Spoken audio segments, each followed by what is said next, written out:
നമ്മൾ ഈ എന്തും ചുമ്മാതെ അന്ധമായിട്ട് ഇങ്ങനെ അത് സംഭവിക്കും ഇത് സംഭവിക്കും എന്ന് പറയുന്നിടത്തല്ല നമ്മൾ ക്രിട്ടിക്കൽ തിങ്കിങ്ങോടുകൂടി കാര്യങ്ങൾ കാണുന്നു. പക്ഷേ ശുഭാപ്തി വിശ്വാസം എന്ന് പറയുന്നത് പലതും ജീവിതത്തിൽ പലതും അനിശ്ചിതത്വമാണ്. Uncertainty is a part of life അല്ലേ? നമുക്ക് ജീവിതത്തിൻ്റെ ഭാഗമാണ് അനിശ്ചിതത്വം.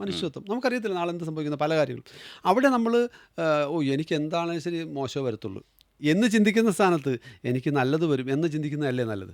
ഇപ്പം ഞാൻ നാളുകളിൽ നമുക്ക് എന്ത് സംഭവിക്കാം അല്ലേ, പക്ഷേ എനിക്ക് മോശം സംഭവിക്കത്തുള്ളൂ എന്ന് ചിന്തിക്കുമ്പോഴുണ്ടാകുന്ന നമ്മുടെ ശാരീരിക മാനസിക അവസ്ഥയും നല്ലത് വരുമെന്ന് ചിന്തിക്കുമ്പോഴുണ്ടാകുന്ന അവസ്ഥയും വ്യത്യാസമാണല്ലോ. അപ്പം അതുകൊണ്ട് നല്ലത് വരും, നല്ലത് സംഭവിക്കും എന്നുള്ള ഒരു മാത്രമല്ല ഈ പെസിമിസ്റ്റ് എന്നാണ് നമ്മൾ പറയുന്നത്, അശുഭ വിശ്വാസി, അത് ശരിക്കും നമ്മളെ തളർത്തുന്നതാണ്, മോശം വരും, നമ്മളെ തളർത്തുന്നതാണ്. അപ്പോൾ അതുകൊണ്ട് നമ്മൾ ശുഭാപ്തി വിശ്വാസി ആയിരിക്കണം എന്നുള്ളതാണ്.